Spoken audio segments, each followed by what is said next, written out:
7 a.m. Samantha Stites jolts awake to the sound of creaking floorboards outside her bedroom door. Her roommate left for work just minutes ago. Through the darkness, she sees a shadowy figure standing motionless in her doorway. She calls out, thinking her roommate returned. Nothing. Then the horrifying realization hits. This isn't a random break-in. This is Christopher Thomas, the man who has stalked her for 13 years. And today he's finally come to take her. Samantha Stites grew up in rural Michigan, raised by her mother after her parents separated when she was 5. An only child who loved exploring the outdoors, she excelled academically in high school and enrolled at Grand Valley State University in 2009, seeking an affordable education. Freshman year nearly destroyed everything. Samantha fell in with heavy partiers, watching friends face academic probation and legal trouble. Their struggles became her wake-up call. A Christian dorm mate invited her to join campus ministry, offering exactly the fresh start she needed. The spiritual transformation that followed gave Samantha hope that her turbulent college start was behind her. She had no idea that joining this group would begin a nightmare lasting over a decade. By 2011, the campus ministry had grown to 200 members. That fall, transfer student Christopher Thomas joined the group. At 25, he was older than most members and painfully socially awkward. He struggled with basic conversation and making friends. During a frisbee game, Christopher approached Samantha's group asking to join. Despite his obvious discomfort, they welcomed him. Samantha, driven by Christian values of kindness, made special efforts to include him at every gathering, even though conversation with him felt forced and difficult. What seemed like Christian charity would prove to be the beginning of her torment.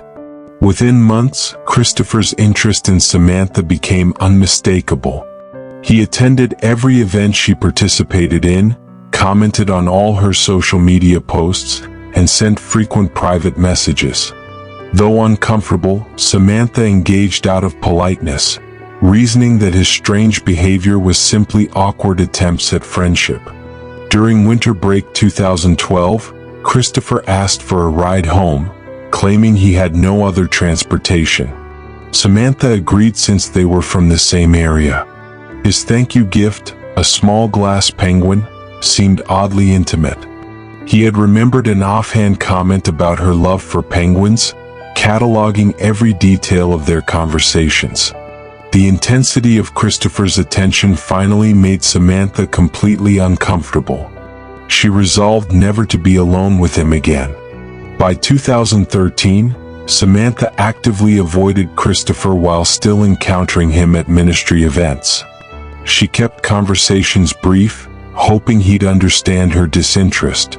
That fall, while interning at North End Community Ministry in Grand Rapids, she found a single rose on her car with no note. More anonymous gifts followed, flowers on her doorstep, small tokens with no identification. Initially flattered by the mysterious admirer, Samantha's roommates pointed out the disturbing truth. Someone knew where she lived, what she drove, and where she worked. After questioning male friends with no answers, Samantha reluctantly contacted Christopher. He initially denied involvement but eventually confessed via text. When she asked how he knew her routines, his casual response sent chills through her. "I followed you one morning." The realization hit like a sledgehammer. This socially awkward man was stalking her. Samantha's direct rejection only fueled Christopher's obsession. Despite her clear statement of disinterest, he continued messaging her on social media. His messages grew stranger, eventually claiming that God had put them together. Samantha blocked him on all platforms. When Samantha's grandfather died in January 2014, Christopher somehow learned of the loss and appeared at her workplace with flowers. His continued presence at her ultimate frisbee practices and around campus made her feel constantly watched. Graduation couldn't come soon enough.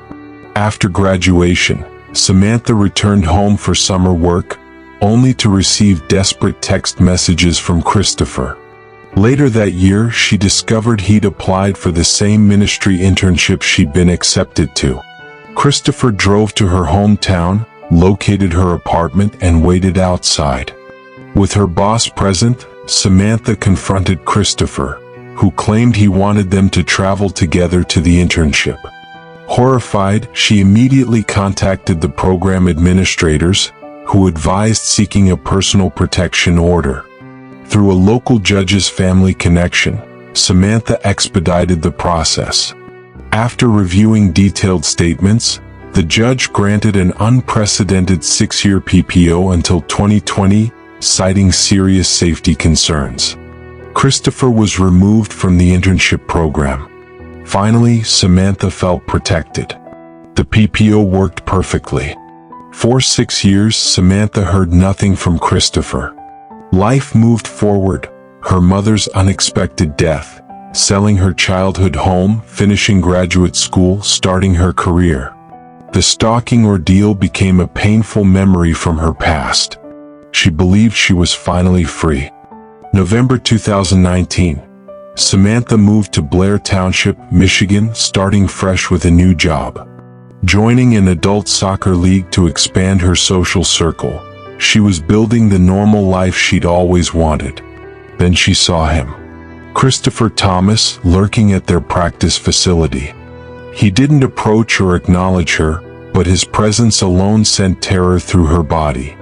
Over the following weeks, Samantha watched helplessly as he observed her practices from the bleachers. By 2020, the PPO had expired. As if waiting for that exact moment, Christopher's surveillance became blatant. He appeared everywhere Samantha went, never speaking but ensuring she knew he was watching. This psychological torture continued for 2 agonizing years. July 2022. Desperate, Samantha petitioned Grand Traverse County courts for a new PPO. The shocking denial devastated her. The court claimed insufficient evidence since Christopher never approached her directly. Astonishingly, they completely ignored her previous 6-year PPO. What Samantha didn't know was that Christopher had secretly placed tracking devices on her car, monitoring her every movement. After her court appearance, he visited the same courthouse asking if anyone had filed against him. Despite assurances to Samantha, a court employee confirmed her filing. This betrayal would trigger Christopher's most horrific act. October 7, 2022, 7 a.m. Samantha's roommate had just left for work. The creaking floorboards outside her bedroom woke her from sleep. Through the darkness, she saw the silhouette in her doorway. Her call received no response. Panic flooded through her as she realized this was an intruder, and he was there specifically for her. She briefly considered the machete under her mattress but remembered that victims' weapons often get used against them. As she reached for the light switch, the figure lunged. Christopher Thomas choked her into submission, applied handcuffs and ankle restraints, then forced a ball gag into her mouth, securing it with gorilla tape. He carried her to the garage like a piece of cargo. Attempting to stall, Samantha mumbled through the gag about needing the bathroom and feeding her dog.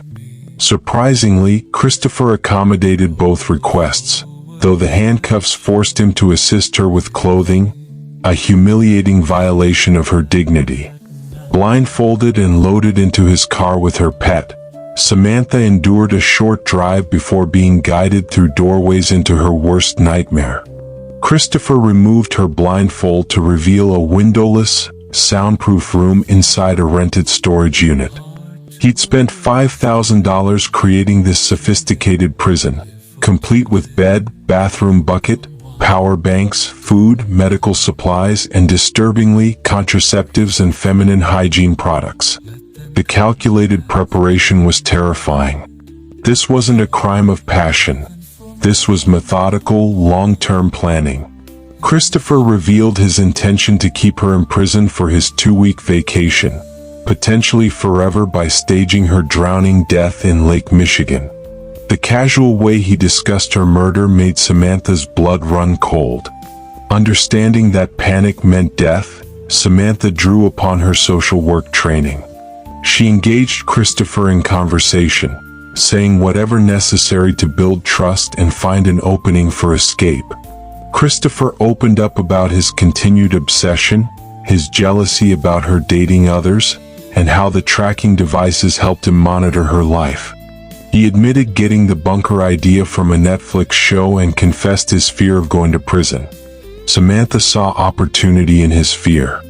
She promised not to report him if he released her, even suggesting they could be friends and spend time together whenever he wanted. Christopher's condition for trust shattered her world. He demanded sexual intimacy. Using every psychological tool available, Samantha tried to dissuade him. She argued that forced intimacy would destroy any potential friendship and invoked their shared Christian beliefs about premarital relations. Christopher left to give her time to reconsider. Alone in the soundproof bunker, Samantha desperately searched for escape routes. The meticulous construction offered no hope. Christopher had planned every detail. When he returned an hour later, Samantha faced an impossible choice. With no other option for survival, she agreed to his demand in exchange for her freedom, which he promised to honor. Throughout the assault, Samantha dissociated mentally until she could no longer hold together and broke down crying, causing Christopher to stop. After 13 hours of captivity, Christopher drove Samantha and her dog home, making her act normal for her roommate. Samantha even hugged him goodbye, maintaining the illusion that she'd keep their agreement. The moment he left, Samantha contacted trusted friends and went to the hospital for crucial evidence collection. Police interviewed her and obtained an arrest warrant based on her statement and medical evidence. Christopher Thomas was arrested at his home on October 8, 2022, without incident. Rather than face trial, Christopher pled guilty to all charges on December 18, 2023. During February 2024 sentencing, Samantha delivered a powerful victim impact statement detailing the devastating effects on her life. "I now have great distrust for men in general, not wanting to be alone with a man outside my circle of close friends or family. I have little interest in intimacy and relationships and sometimes have a strong urge to pull away from simple displays of affection from loved ones." She emphasized the court system's failure to protect her when they denied her PPO request. Judge Kevin Elsenheimer sentenced Christopher Thomas to 40 to 60 years in prison. Christopher expressed remorse, stating, "I am tremendously sorry for my actions. There's no way to really punish me for what I've done because it's so horrendous, I know that. I wish I could take it all back, but I can't." Samantha's case prompted policy changes in Grand Traverse County. Any mention of previous PPOs and new petitions now requires detailed review of the prior order. Most importantly, Samantha emerged as a powerful advocate for stalking survivors. By sharing her story publicly, she works to help others identify warning signs while campaigning for enhanced victim protections. Ultimately, putting my face and my voice out there, I want to help other people. I want to make more resources available to help people get through stalking. I want people to know my story. I think about the stories that survivors shared that I read that helped me save my life. Samantha Stite's story represents extraordinary courage in the face of relentless terror.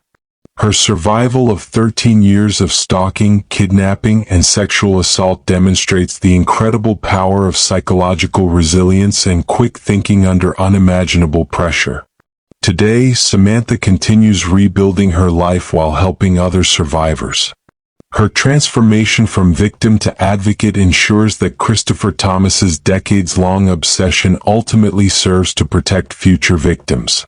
As she reflects, "I feel I was very fortunate to have escaped his imprisonment, as I know that not all victims survive crimes like these. I never want to worry about him hurting me or another woman ever again." Through her courage in speaking out, Samantha proves that even the most carefully planned evil can be overcome by human strength, determination, and the refusal to let terror win.